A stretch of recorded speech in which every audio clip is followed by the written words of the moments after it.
కళాప్రపూర్ణ doctor నిక్కినేని Radhakrishnamurthy గారి నటరత్నాలు 28వ భాగం 23/8/24.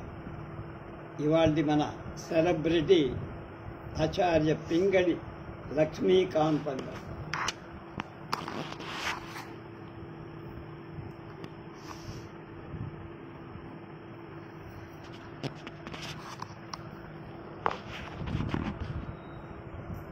ఐదో ఫారం చదివే రోజుల్లోనే ఆయన తండ్రి చనిపోయారు.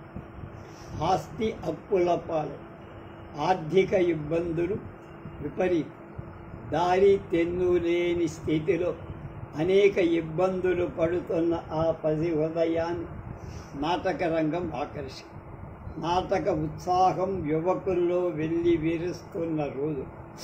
బందర్లో రాయల్ థియేటర్ ఉద్ధృతంగా నాటకాలు ఆడిస్తారు. ఎలాగో ఆ బాలుడు రాయల్ థియేటర్లో స్థానం సంపాది పాత్రలు ధరిస్తూ థియేటర్ వాళ్ళు ఇచ్చిన 4 డబ్బులతో జీతాలు కడుతూ స్కూల్ ఫైనల్ పాస్ అయ్యి, ఆర్థిక ఇబ్బందులతో ఆ విద్య అంతటితో సరి ఉన్నత విద్యకు ఉద్వాసన. పింగళి లక్ష్మీకాంతం సాహిత్య ఆచార్యులుగానే ఆంధ్రదేశానికి పరిచితం.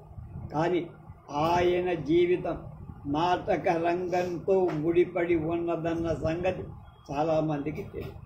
కృష్ణా జిల్లా అర్తమూరు గ్రామంలో 1894 జనవరి 10వ తేదీన మాతామహుల ఇంట జన్మించి వీరి స్వగ్రామం చల్లపల్లి దగ్గర గల చిట్టూర్పు. తండ్రి వెంకటరత్నం గారు చల్లపల్లి జమీందారులు, చిన్న ఉద్యోగం. పింగళి లక్ష్మీకాంతం గారి కార్యక్రమాన్ని చిట్టూర్పులో ఆయన పెరిగిన ఊరిలో సుమారుగా సరసభాది పుట్టిన తర్వాత ఒక 10 ఏళ్ల కిందో 12 ఏళ్ల కిందో 8 పుట్టిన 7-8 ఏళ్ళకి కృష్ణా జిల్లా రచయితల సంఘం మేము ఆ ఊళ్ళో జరిపాము. పెద్దల సమక్షంలో ఒక నాగేశ్వర స్వామి దేవాలయం ఏదో, ఆ దేవాలయం అక్కడే చిట్టూర్పులోనే మా సరసభారతి కార్యదర్శి మాదిరాజు శివలక్ష్మి వాళ్ళ ఊరు కూడా, వాళ్ళ నాన్నగారు ఆ ఊరు కారణం. అక్కడ ఆ ఉంట ఆమె అన్ని ఏర్పాట్లు చేసింది. ఊళ్ళో వాళ్ళని, చుట్టుపక్కల వాళ్ళని అందరినీ ఆహ్వానించింది. చక్కని కార్యక్రమం బాగా 2 గంటల పైన జరిగింది. అందులో మండలి బుద్ధప్రసాద్ గారు, కృష్ణా జిల్లా రచయితల సంఘం అధ్యక్షుడు గుత్తికొండ సుబ్బారావు గారు, కార్యదర్శి పూర్ణచంద్ర గారు, వీళ్ళందరూ వచ్చారు. వీళ్ళతో పాటు పింగళి వంశానికి చెందిన పింగళి వెంకటకృష్ణారావు గారు, పెద్దవాళ్ళు. ఆయన తెలుగు డిపార్ట్మెంట్లో ఒక కాలేజీలో head of the Telugu department పనిచేసిన వారు. పింగళి సువర్ణ మీద వ్యాఖ్యానం రాసిన వారు, మంచి గ్రంథకర్త, సాహిత్యాభిమాని. ఆయనతో దీని గురించి మాట్లాడించాం కూడా. అది మాకు ఒక తీయని జ్ఞాపకం లాంటిది. సరసభాది చేసిన గొప్ప పనుల్లో ఒకటి. బందర్ హై స్కూల్లో చదివే రోజుల్లో ప్రసిద్ధ ఆంధ్ర కవి చల్లపల్లి వెంకట శాస్త్రి గారి శిష్యరికం లవి ఆనాడే పింగళి సువర్ణ అంతటి వాడవుతాడురా నువ్వు అని ఆశీర్వాదం పొందారు. లక్ష్మీకాంతం గారంటే వెంకట శాస్త్రి గారి అంతులేని అభిమానం. చిన్న ఉద్యోగాలు చేస్తూనే, అంచెలంచెలుగా ఉన్నత విద్యాభ్యాసం చేస్తూనే మరోపక్క నాటక రంగాన్ని ఆరాధిస్తూ వచ్చారు లక్ష్మీ గారు. మొదటగా రంగస్థలంలో ఆయన ధరించిన పాత్ర తిరుపతి కవుల పాండవ ఉద్యోగ నాటకాల్లో ధర్మరాజు పాత్ర. ఆ పాత్ర ధారణలు మధుతో అన్నట్లుగా అనిపించుకుని రాయల్ థియేటర్ ప్రదర్శించిన తిరుపతి కవుల నాటకాలలో కానీ, చిలకమర్తి మొదలవైన నాటకాల్లో కానీ ఒక ఆనవాయితీ ఉండేది. కృష్ణ పాత్రను ముంజులూరి ధరిస్తే ధర్మరాజు పాత్ర లక్ష్మీకాంతం, భీమ పాత్ర వీరి అన్నగారు పింగళి వెంకట నరసయ్య గారు, దుర్యోధుడి వేషం తమ్ముడు పింగళి వీరయ్య గారు, అర్జునుడి వేషం బుర్రా రాఘవాచార్యులు గారు వేసేవారు.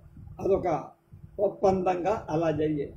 కేవలం కాషాయాంబరాలు ధరించి తులసిమాలలు తిప్పుతూ శాంతాన్ని అభినయిస్తూ కేవలం ధర్మపన్నాలు చెప్పటమే ధర్మరాజు పాత్ర ఔచిత్యం కాదని, ధర్మరాజు గొప్ప రాజనీతిజ్ఞుడని, సమయస్ఫూర్తి కలవాడని, ధర్మాన్ని, శాంతిని, రాజనీతిజ్ఞతను సమపాళ్ళలు నడిపినవాడని ఆ పాత్రకు ఒక విశిష్టత చేకూర్చిపెట్టి 1915లో బందర్లో ఇచ్ఛాపురం వారి రసపుత్ర విజయం కాంపిటీషన్లో జరిగింది. లక్ష్మీకాంతం గారు రాజసింహుడి పాత్రలో రంగస్థలం మీద వైర విహారం చేసే ప్రత్యర్థులందరినీ చిత్తుగా ఓడి రాజసింహ పాత్రకు బంగారు పథకంతో ఆ విధంగా ఆయన ధర్మరాజు, రాజసింహుడు, మంత్రి రాక్షసుడు, ముద్రా రాక్షసం, విద్యానాథుడు, ప్రతాపరుద్రుడు, అశ్వత్థామ, పండితరాజుడు, భరతుడు, బాహుకుడు, అర్జునుడు, కృష్ణుడు, మణిభద్రుడు, సారంగధరుడు మొదలైన బహుముఖ పాత్రను రసవత్తరంగా ప్రదర్శి లక్ష్మీకాంతం గారు సంగీతంలో విద్వాంసులు కాకపోయిన ఆయన ధరించే పాత్రలు వచ్చే పద్యాలన్నిటిని అందరికి అర్థమయ్యే విడమరచి భావయుక్తంగా పాడి ప్రేక్షకులను రంజింపజేసి వీరు అన్ని రాగాలు పాడిన కేదార గౌడ, దేవగాంధారి, మోహన రాగాలు అత్యద్భుతంగా గానం చేశారు. పద్యాలతో ప్రేక్షకులను సమ్మోహితపరిచి పద్య పఠనాన్ని, నటన సమపాళ్లలో నడపటం వల్ల ప్రేక్షకులు పూర్తిగా సంతృప్తి చెందేవారు. విద్యార్థి దశలోనే బాల్యమిత్రులుగా ఉన్న కాటూరి, పింగళి జీవితాంతం వరకు చిరకాల మిత్రులుగా వర్ధిల్లారు. ఇద్దరు విడివిడిగా కవిత్వం అల్లుకొన్న ఇద్దరు జంట కవిత్వం చెప్పి సౌందరనందం అనే అద్భుతమైన కావ్యం రాశారు. ఆనాటి ఆంధ్ర విశ్వవిద్యాలయం ఏర్పడింది. అందులో ప్రధానాచార్యులుగా, ప్రిన్సిపాలుగా ఆయన ఆహ్వానింపబడ్డారు. విశ్వవిద్యాలయంలో కొన్ని వందల మంది ఉత్తమ అధ్యాపకులు, కవులుగా, విమర్శకులుగా తీర్చిదిద్దారు. ఆయన కాలేజీలో, యూనివర్సిటీలో చెప్పిన నోట్సులు అందరూ రాసుకొని ఆ పుస్తకాన్ని సైకిలో స్టైల్, ఆనాడు మనకి ఇప్పుడు జిరాక్సులు లేవు, అవి కాపీలు చేయించి దాచుకునేవారు. అక్కడి నుంచి మేము ఒక దీనిలో ఎక్కడ నాగార్జున యూనివర్సిటీలో రమణరావు అనే కుర్రాడు ఎంఏ చదువుతుంటే నేను మన టిఎల్ కాంతారావు మేమిద్దరం వెళ్ళి అతని దగ్గర ఈయన నోట్స్ ఉంటే ఆ నోట్స్ అంతా తెచ్చి నేనంతా కాపీ చేసి నా దగ్గర నుంచి కనీసం 7-8 మంది ఈ పుస్తకాలన్నీ తీసుకొని ఎంఏ చేశారు. అలా మేము ఎంఏ చేసాం. పింగళి వారి నోట్స్ అంటే అసలు దాన్ని మించింది లేదు. దాన్ని కూడా ఆయన ఏదో ఉంది, పేరు మర్చిపోయారు, దాన్ని కూడా మనం లైవ్ చేశాం. సాహిత్య శిల్ప సమీక్ష, సాహిత్య శిల్ప సమీక్ష ఆ నృత్య నోట్స్ అంతా కూడా సాహిత్య శిల్ప సమీక్ష. అది భారతీయ ఆలంకారిక శాస్త్రాన్ని, పాశ్చాత్య ఆలంకారిక శాస్త్రాన్ని తులనాత్మకంగా పరిశీలించి అద్భుతమైన వ్యాస పరంపర చదువుతుంటే అసలు తేనెల్ల వాక అంటారే అలా. తర్వాత రిటైర్ అయి విజయవాడ ఆకాశవాణి కేంద్రంలో ప్రయోక్తగా కొంతకాలం, తిరుపతి యూనివర్సిటీలో తెలుగు శాఖాధ్యక్షులుగా కొంతకాలం విద్యార్థులకు కల్పతరువైన సంస్కృత వ్యాకరణాన్ని రచించారు. వీరి సాహిత్య సేవ మెచ్చిన ఆంధ్రప్రదేశ్ సాహిత్య అకాడమీ వీరికి విశిష్ట సభ్యత్వం ఇచ్చి గౌరవం. తిరుపతి వెంకటేశ్వర విశ్వవిద్యాలయం డాక్టరేట్ ఇచ్చి జీవితంలో ఎన్నో కష్టాలు అనుభవిస్తూ ఉద్యోగం చేస్తూ, విద్యను అభ్యసిస్తూ, పరిశోధనలు చేస్తూ విశిష్ట వ్యక్తిగా వెలుగొందిన లక్ష్మీకాంతం తన 80వ హైదరాబాదులో చనిపోయారు. ఎస్వి కృష్ణమాచార్. సమాజంలో ఎందరో కవులు నటీనటులు ఉండొచ్చు, అందులో రససిద్ధి కలవాళ్ళు కొందరు. రససిద్ధి గల నటులు యోగుల్లా పూర్ణానంద స్వరూపులై విరసిల్లుతారు. ప్రేక్షకుల్ని రసానంద సాగరంలో ఓలలాడు. ఆంధ్రదేశంలో అటువంటి రససిద్ధి గల నటీనటులు బహు కొద్ది మందిలో శిరోభూషణంగా ఉన్నవారు వెంకట కృష్ణమాచార్యులు. కృష్ణమాచార్యులు నెల్లూరు రంగనాయకుల పేట ఊరిపాలెంలో 23/12/1893 జన్మించారు. 12వ సంవత్సరంలోనే తల్లిదండ్రులైన ఆండాళమ్మ వెంకట కృష్ణమాచార్యులు మరణించారు. మేనమామ నేలటూరు వరదాచార్యుల గారి పోషణలో ఉంటూ ఎస్ఎస్ఎల్సి వరకు చదివారు. ఆ కాలంలో సుప్రసిద్ధ నటులు సరస్వతి రంగస్వామి వారి దగ్గర సంగీతం నేర్చారు. మొదటగా రంగనాయకుల పేట యంగ్ మెన్స్ అసోసియేషన్ వారి మర్చెంట్ ఆఫ్ వెనీసులో గ్రేషియానో పాత్రధరి. అదే వారి రంగస్థల ప్రవేశం. గుంటూరులో ఇంటర్ చదువుతూ ఉన్నప్పుడు హరిప్రసాదరావు గారి హరిశ్చంద్ర నాటకం చూసి ఉత్తేజం పొందిన Krishnamacharyulu college principal doctor J రాయిస్రాక్ గారి ప్రోత్సాహంతో జూలియస్ సీజర్ నాటకంలో క్యాషియస్ పాత్రధరి వారి అభిమానాన్నే కాక పౌరుల మన్నలను కూడా పాత్రుడయ్యారు. ఇంటర్ పాస్ అయిన నెల్లూరు వచ్చిన ఆచార్యులుగా సుజన వినోదిని సభ వారి ఒత్తిడిలో నాటకంలో ఇయాగో పాత్ర ధరించి రసిక జనుల అభిమానాన్ని పొందారు. ఆనాటి నాటకంలో ఎంత చిన్న చిన్న పాత్రలనైన మహాప్రసాదంగా స్వీకరించి వాటికి జీవం పోసి అంచెలంచెలుగా నటనలో ఉన్నత స్థాయి చేరుకున్నారు. ఆ రోజుల్లో నెల్లూరులో బలిజేపల్లి లక్ష్మీకాంతం, బేతపూడి భగవంతరావు, కనుపర్తి సుబ్రహ్మణ్యం గారు జడ్జీలుగా ఉన్న హరిశ్చంద్ర నాటక పోటీలలో ఆచార్యుల వారు హరిశ్చంద్ర ధరించి అద్భుతంగా పోసి హేమాహేమీలైన జడ్జీల ప్రశంసలతో ప్రథమ బహుమతిగా బంగారు పథకం పొందారు. ఆచార్యులు గారు రాజమండ్రిలో బిఈడి ట్రైనింగ్ చదివేటప్పుడు కళాశాల పేద విద్యార్థుల కోసం ప్రాణప్రతాప్ నాటకం ప్రదర్శించి అందులో ఆ ప్రాణప్రతాప్ భూమిక నిర్వహించి అప్పటి ప్రిన్సిపాల్ థామ్సన్ దొరచేత ప్రశంసించబడి వెటరన్ బారన్ యాక్టర్, అంటే జీవిత పుస్తకతోనే యాక్టర్ అయ్యా, నటుడయ్యాడనే గొప్ప పేరు పొందారు. రాణా ప్రతాప్ పాత్రకు ప్రత్యేకించి గోల్డ్ మెడల్ అందుకున్న వాళ్ళే. చీరాలలో కృష్ణదేవరాయలు నాటకంలో రాయలు పాత్ర ధరించిన ఆచార్యుల గారి ఆ రోజుల్లో 400 అంటే ఇవాళ 40,000 ఇంకా ఎక్కువ తక్కువ నాటక కళానిధి అనే పేరు పర్వతరెడ్డి రామచంద్రారెడ్డి గారితో కలిసి ఆంధ్రదేశం ముఖ్య పట్టణాలన్నిటిలో ప్రదర్శనలు. ఇంతలో బళ్ళారి రాఘవ దర్శకత్వంలో యునైటెడ్ అమెచ్యూర్స్ అనే సంస్థ స్థాపింపబడి సర్కార్ జిల్లాల పర్యటన ప్రారంభించి రామదాస్, ప్రహ్లాద, చిత్రనళీయం, విజయనగర సామ్రాజ్య పతనం, రసపుత్ర విజయం మొదలైన నాటకాలలో కృష్ణమాచార్యులుగా రాజసింహ, నారద, నల భూమికలు నిర్వహించి రాఘవ చేత ప్రశంసించబడి ఆచార్యులు గారు ఆనాటి నాటకాలలో హరిశ్చంద్రుడు, బలుడు, దుష్యంతుడు, సారంగధరుడు, రాజరాజ నరేంద్ర, కృష్ణుడు, శివాజీ, రాజసింహ, చారుదత్త, బిల్వమంగళ, సరీం, రుక్మాంగద, రావణ, మయల మరాఠి, బాహుక, అక్రూర, విదుర, సుదేవ, నారద, రంగరాయ, విద్యానాథ, చంద్రగుప్త, చాణక్య, యమ, శ్రీనివాస్, పాలవర్మ, రామదాసు, తానీషా, కుంభారాణ అంటే మీరాబాయి భర్త, కృష్ణదేవరాయ మొదలైన విభిన్న పాత్రలు ధరించి అశేషాంధ్ర ప్రజల ప్రశంసలు అందుకు ఒక వ్యక్తి 1-2 పాత్రలలో ఉత్తమ నటుడు అనిపించుకో.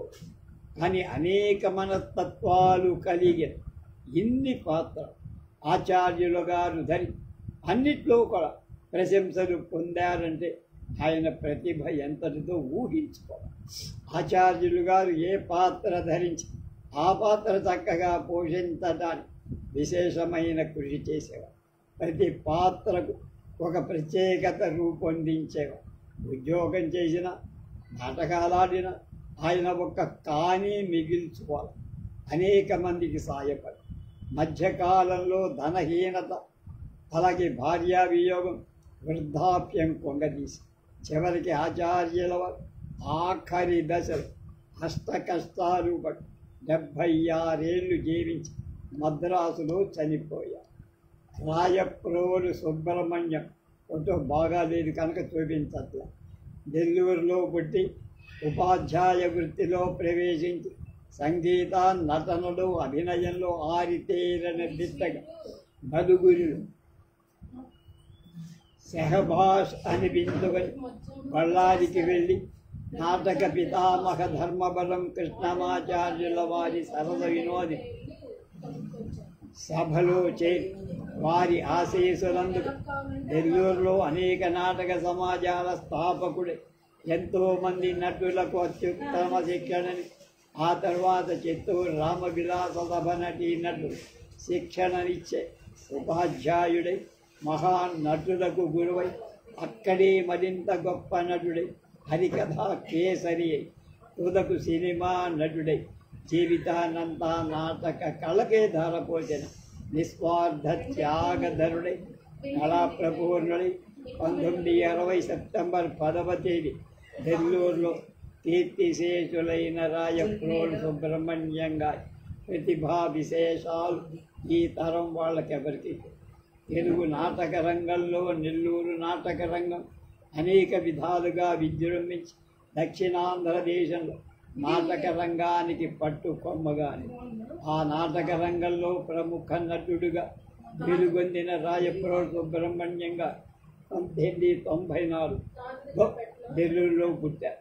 బాల్యం నుండి సంగీత నాటక కళలు అభిరుచి ఎక్కువై ఉన్నత విద్యాభ్యాసానికి స్వస్తి చెప్పి ఉపాధ్యాయ వృత్తిలో కొంతకాలం నెల్లూరు పర్మనెంట్ ఫండ్ ఆఫీసులో ఉద్యోగం చేసి ఉద్యోగం, కళాభిరుచి రెండింటి మధ్య సతమతం చివరికి నాటక రంగానికి అంకితమవడంతో ఉద్యోగం గురించి నటనలో తర్ఫీదు పొందటానికై బళ్ళారి చేసి ధర్మవరం వారి నాటకాలైన చిత్రనళీయంలో నలుగు, బాహుక, ప్రహ్లాదలో హిరణ్యకశిపు, ప్రమిలార్జనీయంలో అర్జున, సారంగధరలో సారంగధర, ప్రతాపరుద్రీయంలో ప్రతాపరుద్రుడు, దుష్యంతుడు మొదలైన పాత్రలు ధరిస్తూ హావ భావ ప్రకటన నిరుపమానమైన సామర్థ్యాన్ని సంపాదించి ఆయన మించిన మరో నటుడు లేడన్నంత చిరకీర్తి పొంది నెల్లూరు నాటక రంగంలో మళ్ళీ ప్రవేశం. సుబ్రహ్మణ్యం గారు స్వరద్రుడు, రాజానుబాహు. ఆయన ధరించిన పాత్రలన్నీ గంభీరం, ప్రతి పాత్ర క్షుణ్ణంగా అర్థం చేసి చతుర్విధ అభినయాలు రంగరించుకొని ప్రతి పాత్రకు విశిష్ట రూపకల్పన చేసి సుబ్రహ్మణ్యం గారు నెల్లూరులో అనేక నాటక సమాజాలు స్థాపించి 1919 ఆంధ్ర సభను స్థాపించి యువకులకు నాటక కళలో శిక్షణ ఇచ్చే ప్రతిభ కలిగిన ప్రతి నటుని సానబడి నగిశీలు చేశారు. ప్రతిఫల అపేక్ష లేదు. 1920లో చిత్తూరులో రామవిలాస సభ బ్రహ్మాండ నరసింహారావు స్థాపించి ఈ సమాజ కార్యదర్శి బాధ్యత కూడా ఈయనే. ఆ సమాజ సభ్యులందరూ మధ్య తరగతి మేధావులు, రీడర్. ఈ సభలో నాట్య శిక్షణ ఇవ్వడానికి 22లో సుబ్రహ్మణ్యం గారి కండక్టర్గా ఆహ్వానించి సభ నాటకాలన్నిటికీ ఈయనే దర్శకత్వం వహిస్తూ ప్రముఖ పాత్రలు ధరించే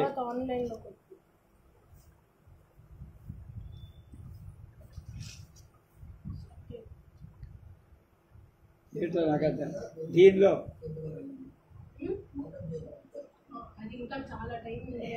నాగయ్య గారు, ఆర్వి రామకృష్ణరాజు, మాజీ Lok Sabha speaker Madabhush, E Varadachari, K Varadachari, BV Rangacharyulu, BB Seshadri, Gollapudi Sitarama Sriramadas, K Raghavendra Rao, P Narasimhaiah మొదలైన నటులంతా అంతో ఇంతో సుబ్రహ్మణ్యం గారి శిక్షణలో ఆడి.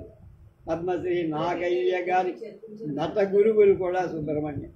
ఆయన చలనచిత్ర రంగంలో ప్రవేశం మొదటి మాయాబజార్లో దుర్యోధను, మార్కండేయులు ఈశ్వరుడు, ఐరావణ్లో రావణాసుడు, కైలాసులో ఇద్దరు పాత్రలు ధరించి నాగయ్య గారి త్యాగయ్య గారి గురు సొంటి వెంకటరమణయ్య భాగవత పాత్ర, వేమనలో వేమన గురువు శివయోగి పాత్ర సమర్థంగా ప్రతిఫలాపేక్ష లేదు. నిరంతర కృషి ఆంధ్రరంగన అంకితం చేసి నెల్లూరులో కన్నువు. నువ్వు ధరించిన పాత్ర మీద ప్రేక్షకులు విమర్శ ఇచ్చినప్పుడు అది మంచి కానీ చెడు కానీ ఏ ఆవేశం లేక చెప్పింది శాంతంగా విని వారిచ్చిన విమర్శ ఎంతవరకు నిజమో ఆలోచించు అన్నారు. మిగతాది రేపు పసుపు లేచి కన్నాంబ గారి గురించి తెలుసుకుంది.